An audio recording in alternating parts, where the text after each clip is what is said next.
Hello बच्चों।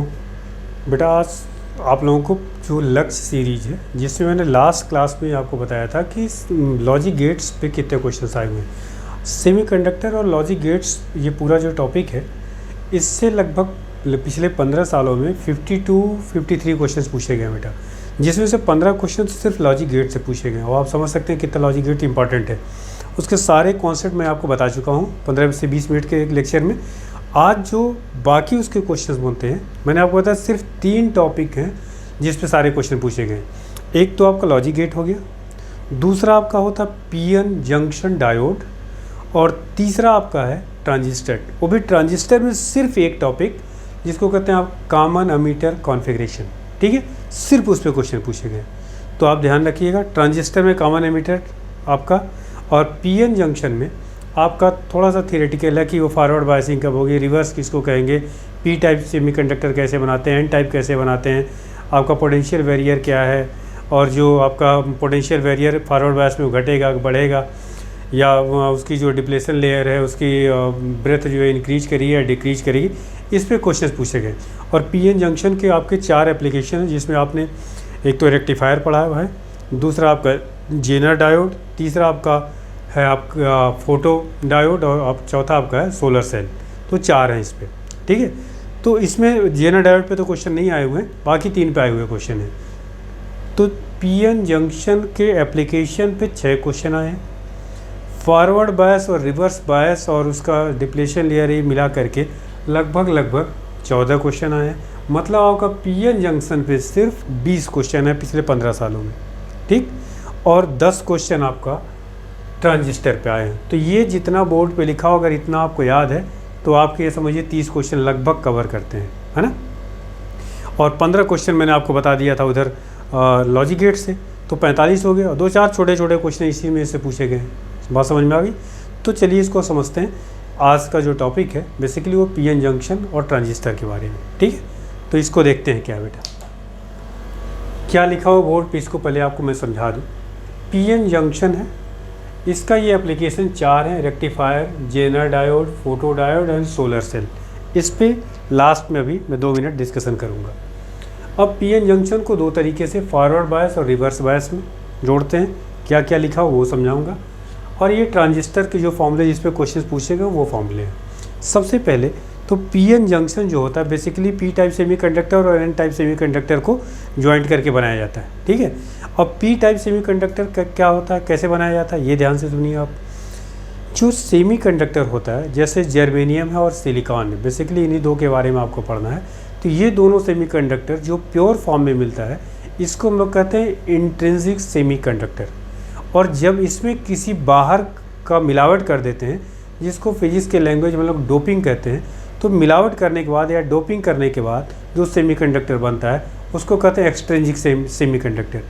अब extrinsic semiconductor में 2 तरह के हो गए, मिलावट 2 तरह की होती है। एक तरह से बनता है पी टाइप का और दूसरे तरह से बनता है एन टाइप का।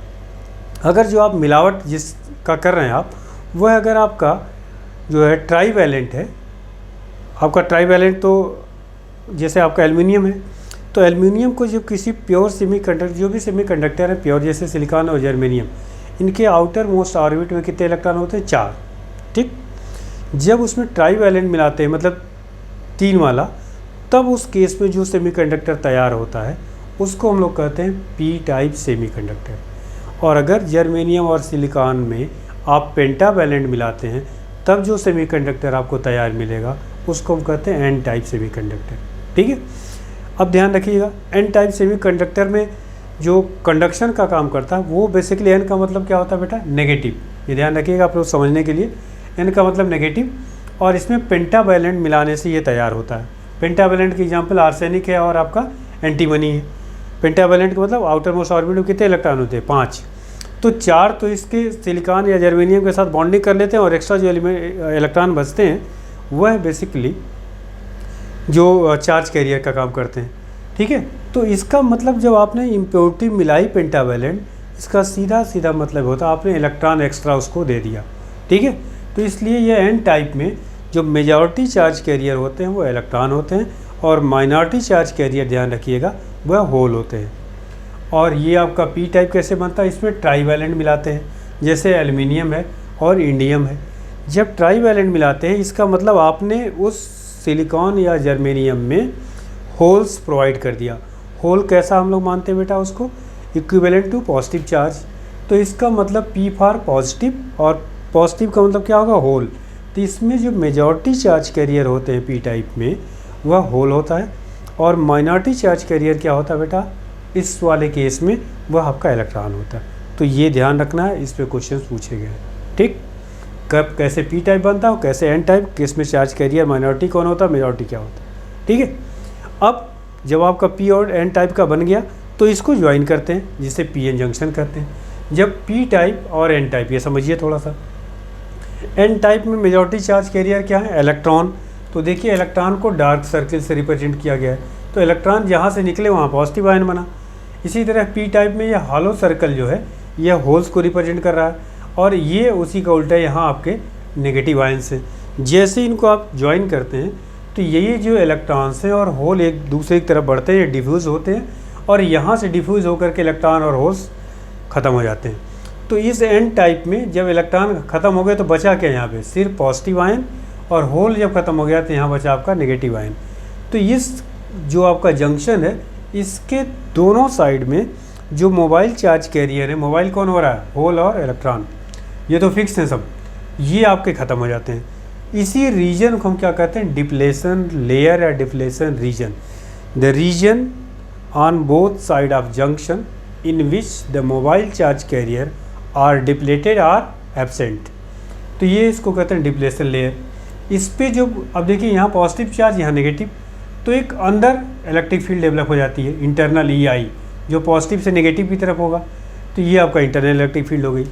इस लेयर पे जो पोटेंशियल डेवलप होता है उसको कहते हैं पोटेंशियल बैरियर।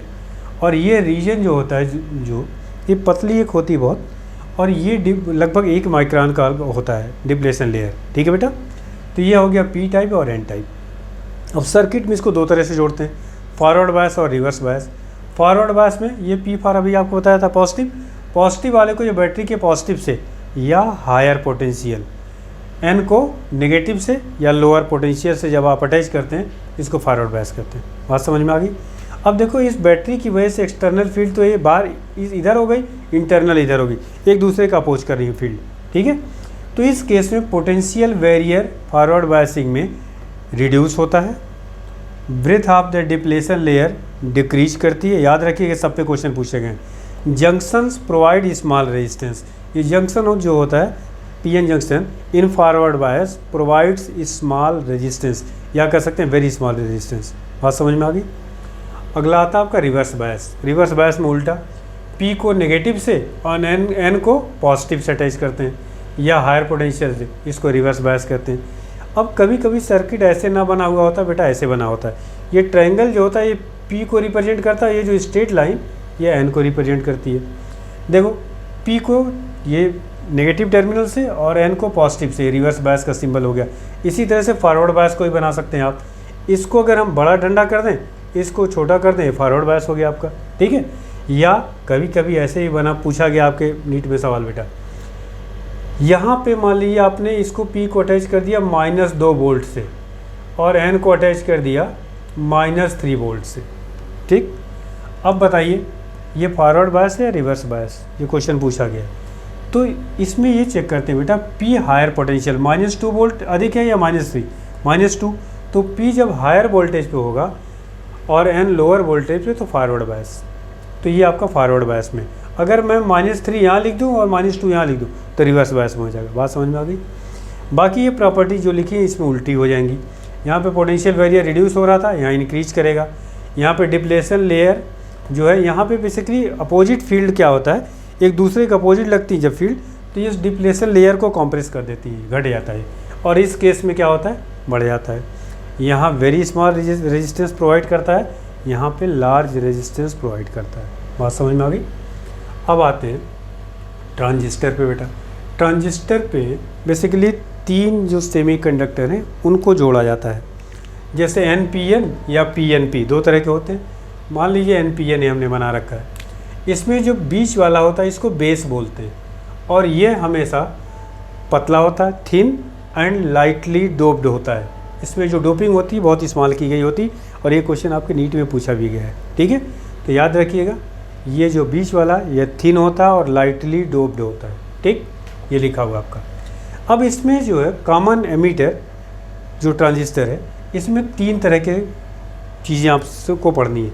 करंट गेन निकालना, वोल्टेज गेन निकालना और पावर गेन निकालना। तो करंट गेन को बीटा से रिप्रेजेंट करते हैं या फिर ए आई से रिप्रेजेंट करते हैं। तो delta I C upon delta I B, ये कॉमन एमीटर कॉन्फ़िगरेशन का सिर्फ बता रहा हूँ क्योंकि सारे क्वेश्चन इसी में पूछे गए।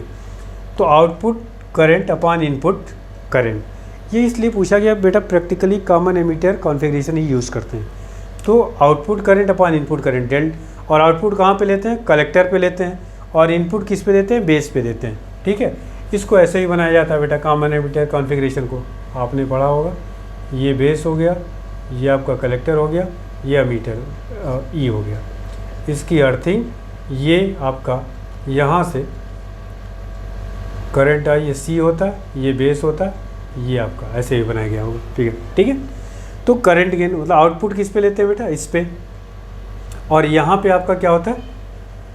इनपुट बेस पे होता है। तो ये ध्यान रखना आपको। ठीक है, अब वोल्टेज गेन का फॉर्मूला क्या है? A V output voltage upon input voltage, या V equal to I R होता है।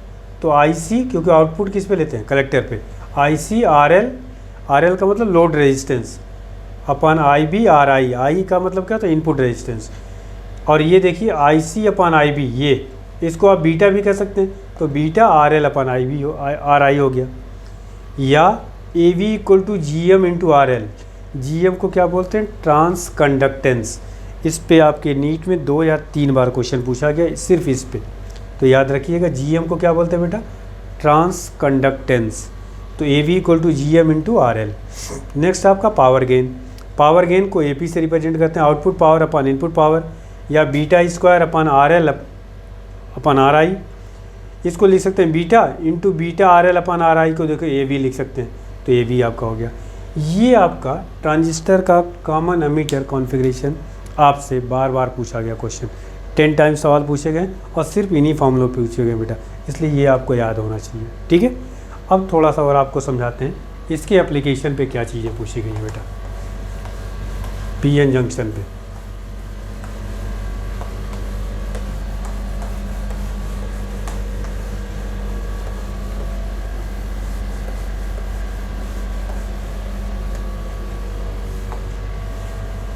देखो बेटा, इसके एप्लीकेशन पे 6 बार क्वेश्चन पूछे गए, ध्यान रखिएगा। एक तो रेक्टिफायर से बार पूछा गया। आपको पता है कि पीएन जो जंक्शन, इसको हम रेक्टिफायर की तरह यूज़ करते हैं। रेक्टिफायर क्या होता है?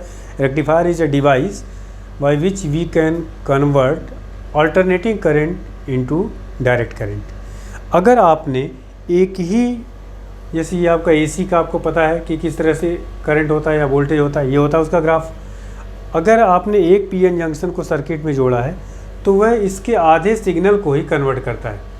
इसको थोड़ा और बना देते हैं, आधे सिग्नल को। तो जो आउटपुट मिलेगा बेटा वो कुछ इस तरह से मिलेगा, इस बीच में आउटपुट नहीं मिलेगा। ठीक है, और फिर आपको मिलेगा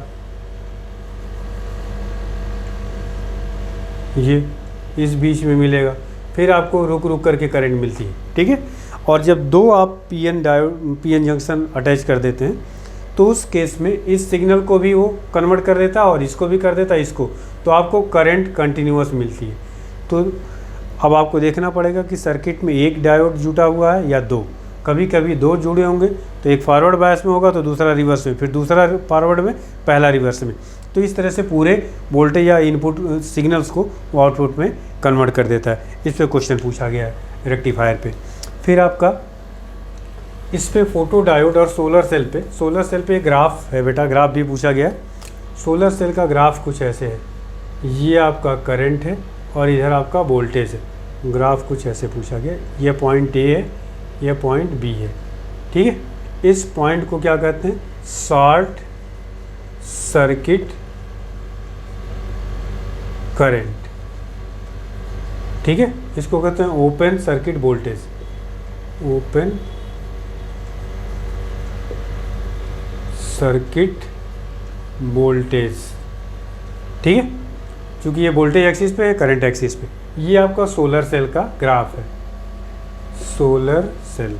ठीक है, ये ग्राफ पूछा गया है। दूसरी चीज़ जो 2-3 बार क्वेश्चन पूछा गया वो सोलर सेल और फोटो डायोड दोनों में। बेसिकली ये फोटो डायोड और सोलर सेल जो सन से लाइट आती है उसके फंक्शन पे काम करता है। तो ये ध्यान रखिएगा, ये कुछ इस तरह का होता है। ये पीएन जंक्शन मान लीजिए आपका है, ठीक है, ये पी है, इस पे लाइट आती है, इंसिडेंट लाइट। इसकी एनर्जी कितनी होती है, एच न्यू। ये आपको बता चुके हैं किस चैप्टर में, फोटो इलेक्ट्रिक इफेक्ट में। ठीक, बेसिकली उसी कॉन्सेप्ट पे ये थोड़ा काम करता है। ठीक है, तो ये जो इंसिडेंट लाइट आती है उसकी फ्रीक्वेंसी, उसकी एनर्जी कितनी होगी, एच न्यू। यह एनर्जी हमेशा, जो एनर्जी गैप होता है, आपने एनर्जी गैप पढ़ा होगा, जो बेसिकली आउटर मोस्ट ऑर्बिट के इलेक्ट्रॉन होते हैं, आपने ये 3 तरह के बैंड पढ़े होंगे। ठीक, इसको बोलते हैं कंडक्शन बैंड, इसको क्या कहते हैं बेटा, बैलेंस बैंड, और ये जो आपका गैप है इसको क्या कहते हैं, एनर्जी गैप। तो इसमें तो इलेक्ट्रॉन बैलेंस बैंड में होते ही हैं। कंडक्शन बैंड में जितने इलेक्ट्रॉन होंगे उसकी सेमीकंडक्टर की कंडक्टिविटी उतनी ही ज़्यादा होगी। और अगर इसको एनर्जी बैलेंस बैंड वाले इलेक्ट्रॉन को मिल जाती है तो ये जो एनर्जी का गैप है इसको क्रॉस करके इसमें पहुंच जाते हैं। तो इसका मतलब अगर इसको हम लाइट दे दें कितनी एनर्जी की, एच न्यू, वो एनर्जी इस एनर्जी गैप को क्रॉस कर जाए तो ये कंडक्शन बैंड में आ जाएंगे और तब ये काम करने लगेगा। इसका मतलब H new is greater than or equal to क्या होना चाहिए, ई जी, एनर्जी गैप। इस फॉर्मूले पे या आप सवाल निकालने के लिए आपको ज़रूरत इसी की पड़ेगी, ई जी की। ठीक है, E G is the energy gap, energy gap. ठीक, इस पे सवाल 2 बार पूछे गए। तो ये आपका क्विक और शॉर्ट रिवीजन था जिसमें आपको सारे टॉपिक मैंने कवर कर दिए। और ध्यान रखिएगा सारे के सारे प्रॉब्लम्स इसी पे पूछे गए। बात समझ आ गया बेटा। तो आपका ये मॉडर्न फिजिक्स का पोर्शन ख़त्म होता है क्विक रिवीजन का।